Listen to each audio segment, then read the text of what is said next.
Bonjour, sur Oratorio Channel aujourd'hui, quelque chose d'inhabituel. Ce n'est plus de la musique, ce n'est plus du chant, ce n'est plus de la comédie musicale, mais on va parler histoire. Alors pourquoi histoire? Parce que la comédie musicale de cette année, c'est Le Roi Soleil, et donc on a fait venir un professeur agrégé qui est en train d'expliquer aux élèves quelle est la véritable histoire du Roi Soleil. À Paris, le peuple, c'est le jouet de tous les hommes de guerre.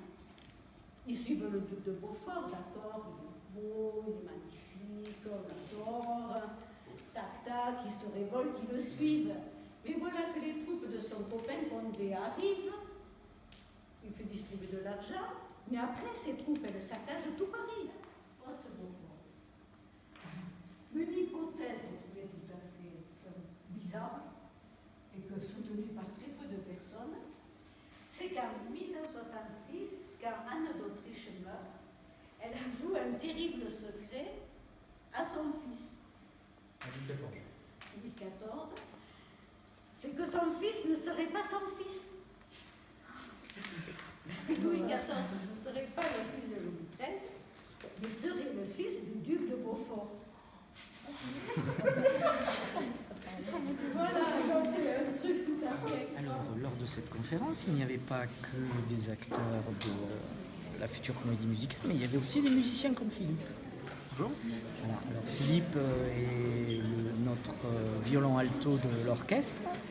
Alors, qu'est-ce que tu en as pensé de cette conférence? C'est très éclairant, on apprend plein de choses et c'est important pour nourrir l'interprétation. Donc on a un peu mieux situé la période historique, on a mieux compris tout ce qui se passait, les mouvements de foule, la société de l'époque qui était très différente de celle d'aujourd'hui, les castes en quelque sorte, la stratification, les nobles, le peuple.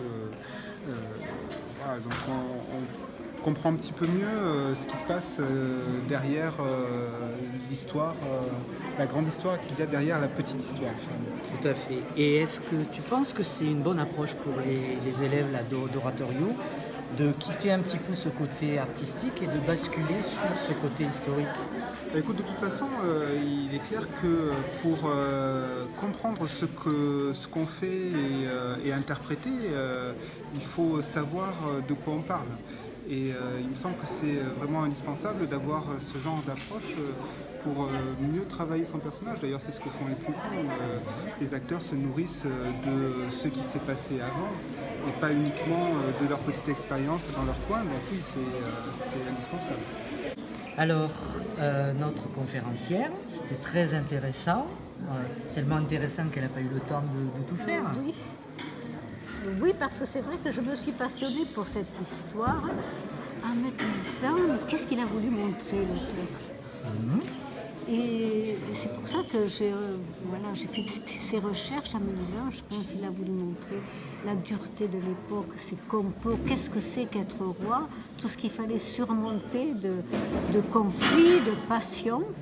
Et ça m'a paru intéressant pour les ados qui sont même ados, Oui, de voir qu'est-ce que c'est se forger une personnalité. Oui, c'est et bien comment se cette forge approche, la personnalité du roi. cette année d'ailleurs, c'est bien cette approche de rapprocher l'histoire vraie avec la comédie musicale. Et c'est vrai que c'est un thème qui est assez récurrent chez Dovaccia de revenir sur, là vous avez étudié Le Roi Soleil, mais quand on voit les autres comédies musicales, il y a toujours ce relationnel peuple avec les gens de la noblesse. Voilà, problème. Je ne connaissais pas du tout ce monsieur, cet auteur, et j'ai vu que c'était un peu, c'était son dada. Je vois plutôt d'intéressant comment on devient un adulte. C'est ça. Et quelles sont les grandes forces, le peuple contre la noblesse. Je crois que c'est quand même un peu historiquement exagéré de voir le peuple comme révolutionnaire à cette époque. Tout à fait. Parce que le peuple, il n'est pas révolutionnaire. Le peuple, il attend tout du roi, il ne veut pas lutter contre le roi. Ceux qui luttent contre le roi, ce sont les grands, les nobles, les puissants, Et là, c'est plutôt l'établissement de la monarchie absolue. Ça, ce sont les soubresauts de l'ancien système féodal et comment Louis XIV il établit la monarchie absolue. Je rappelle qu'en 1649, je l'ai dit, le roi d'Angleterre, le mari d'Henriette de France, est décapité. Parce que les Anglais, ils ne veulent pas non plus la monarchie absolue. Tout à fait. Et le roi d'Angleterre est décapité. Et Henriette, par exemple, là, qui épouse monsieur, son père, c'est le roi qui a été décapité. C'est d'ailleurs pour ça qu'ils ont toujours un roi aujourd'hui.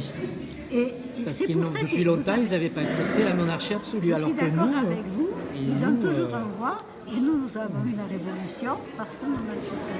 Parce que finalement, les Français, les nobles, personne ne voulait, les parlementaires ne voulaient de cette monarchie. Alors, on est avec Lisa et notre amie Perrine. Voilà, Perrine qui joue une voyante, je crois. Voilà. Et Lisa, tu joues Isabelle. Isabelle qui est Une femme du peuple, la femme de Duc de Beaufort. Voilà. Donc on a vu des gens qui jouaient la noblesse, là, donc un peu l'autre côté du miroir de cette époque. Alors est-ce que cette conférence vous a aidé pour vous situer un peu plus Oui, Ouais. c'était très intéressant, oui. Oui. Oui. Alors on est avec Théo. Théo qui Mathieu. joue Molière, n'est-ce pas?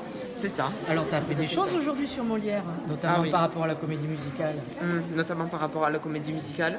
Le fait que je connaissais quand même déjà Molière, surtout ses pièces. C'était en fait principalement les pièces que je connaissais de Molière et un peu le personnage. Mais là, grâce à ça, j'ai pu apprendre plus de choses sur mon rôle. Notamment des incohérences historiques, Oui, comme c'est ça. comme le fait qu'il soit mort alors qu'il parle à la fin. Bon, en fait, son âme vient hanter... On va dire ça comme ça. Oui, c'est ça.